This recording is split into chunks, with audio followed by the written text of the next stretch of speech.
Good morning, everyone. This is the second video out of the series that I talk to people who live their passions and who pursue their dreams. And this video is again with Sylvia Salow. We had the last conversation with her about how she found her passions and how she went for her dreams.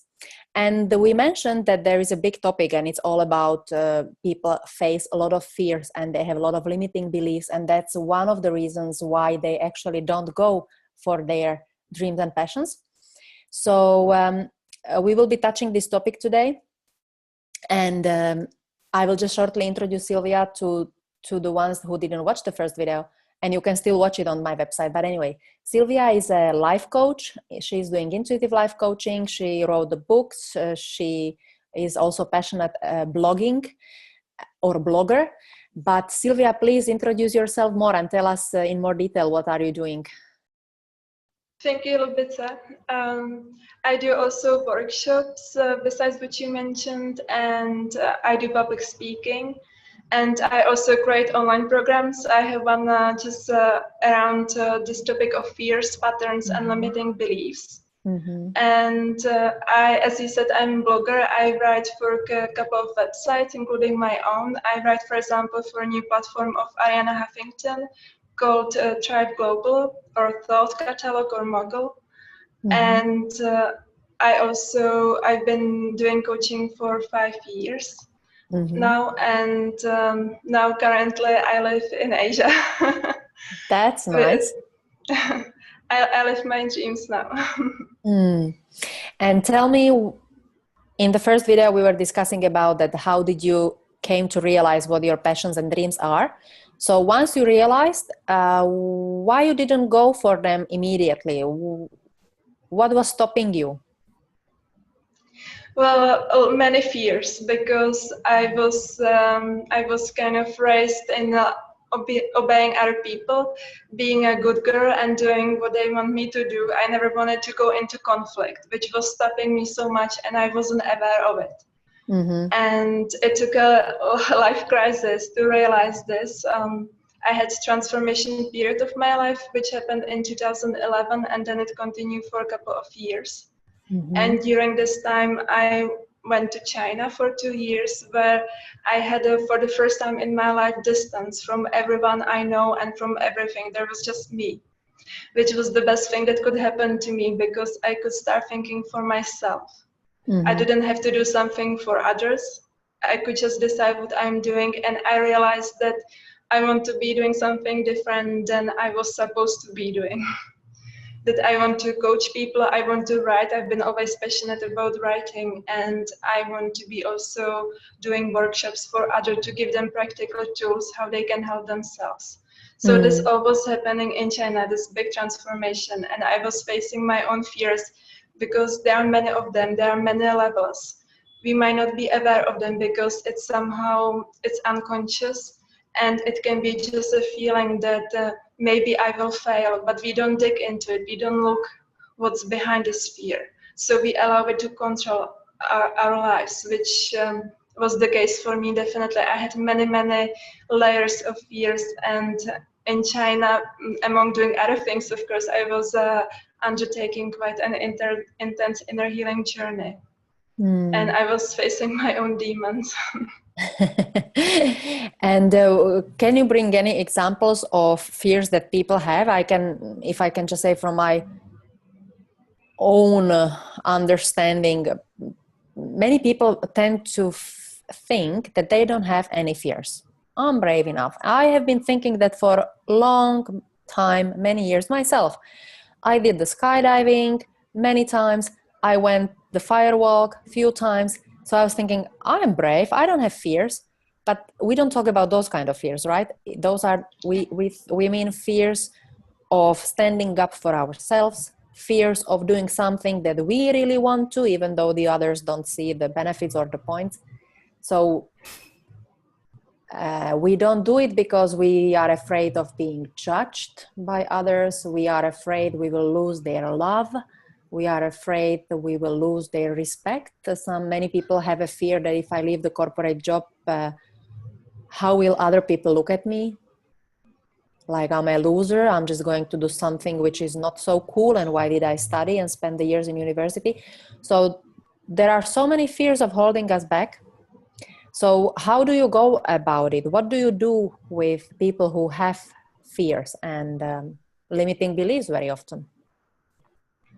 Well, as you mentioned, there are many fears, and primarily related to society or to others, because we've been conditioned to do certain things, and we think that this is us, so we create like this alter ego, alter personality, but it's not our true self, and we might not realize it at all until some crisis happen or something that makes us to wake up finally. And when this happens, people usually come to me when they want to do some transformation in their own lives, and when they are ready to step fully into what they want to do. And what we do together, I do intuitive life coaching, which means that I help people to understand what the root cause of their fears at all the levels, at mental level, energy level, and spiritual level. And when they realize what's the root cause, they see how this fear was linked and connected to any other area of their life.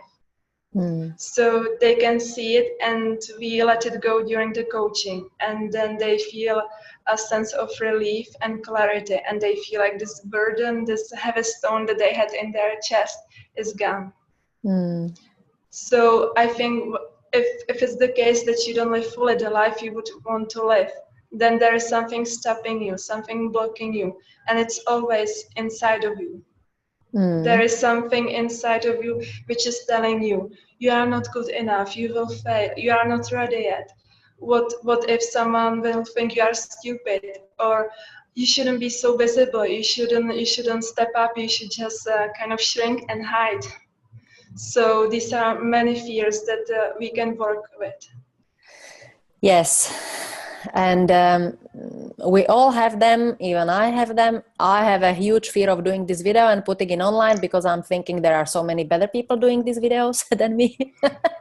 So yes, and those are the things stopping us daily, and that's intuitively deep in my heart. I know exactly what I want to do, but then the problem might also be that many people put so high benchmark. They want to compare themselves with the best speaker on the planet, so they will never feel ready because they put the example and the benchmark so high that it's not really realistic and achievable. So, and then it feels like I need another 20 years to be where that person is. So when the timeline seems to be long, we don't even go there. We don't even pursue the dreams. We don't do even the small steps. We don't even get started. So how was your journey? How many years it took you to transition from the corporate job and the moment when you realized what you really want to do to really doing it? Was it over a weekend? No, definitely not. There's like, even if you see someone successful, there's a lot of hard work and many years behind it, always. I think that sudden success doesn't exist. And in my case, from the moment I admitted myself what I wanted to be doing until I really started doing it fully was maybe like 3 years. But I think that even that is quite short period of time, because it can be much longer. Because you have to kind of many times change your mindset, which is blocking you. So I was working on this, but at the beginning, I was just getting the experiences. I started coaching people and teaching them meditation on the side, and I started my first blog, which I don't have anymore. And then I started doing workshops and bigger workshops, and all this on the side to a corporate job.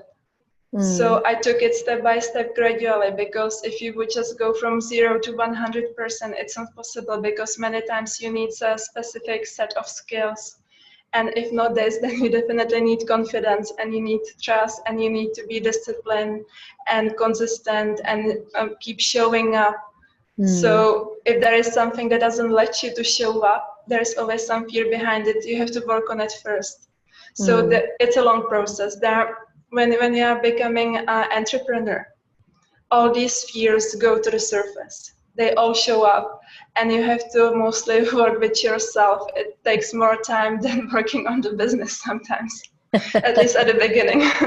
Yes. So it wasn't a sudden journey, and I know that this is still just the beginning, and it always will be, because I think it's a life process. We will be always evolving and changing. Yes. And I would like to also add that there are very many seminars, workshops, programs when they promise heaven to people buying the program and saying that after this the life will never be the same and you will change so much, and people have a lot of expectations and they put too much pressure to change very quickly. But from the experience, from my own, from experience of people that I spoke to and talked to, it takes time, for some longer, for some shorter, but it's not a few months process. And you really need to work with yourself, with your own fears, limiting beliefs. And it's not just about the business necessarily, exactly as you said. And but so the journey takes a while, and that's also I would like to just encourage people that even though it takes a while and you cannot make a jump right tomorrow, start doing small steps. Every small step counts, because if you don't do the first steps, you will never ever go anywhere. You will just be on the old spot, unhappy, unfulfilled. But once you start doing small steps, so you don't have to be a great speaker right away. You don't have to have 1 million likes on Facebook. You have to get started. Just do first small steps, actions, going forward towards your passions. So again, referring to the first video, you need to first know what the passion is, what the final goal is. You do small steps towards, and on the journey, on the way, you fight your fears. I have been fighting many of mine. I went through a lot of sessions, few sessions with Sylvia as well. So I would like to recommend everyone, just face your fears, acknowledge you have them, identify what they are, embrace them, and fight them. It's a very rewarding journey. It gives a lot of freedom, and the understanding what is behind it's the feeling you get. It's something that I can't even describe, but it's very relieving to identify why this has been happening and what has been behind. And so I would like to just maybe close this session with offering you actually very special opportunity. To this audience, Sylvia is very kind, and she would like to offer 15% discount to everyone who is watching this video. So here on this video, there is a link that you can click and book a session with Sylvia. You can be anywhere in the world. She is anywhere in the world. She's traveling all the time, and now she's in Asia, I guess.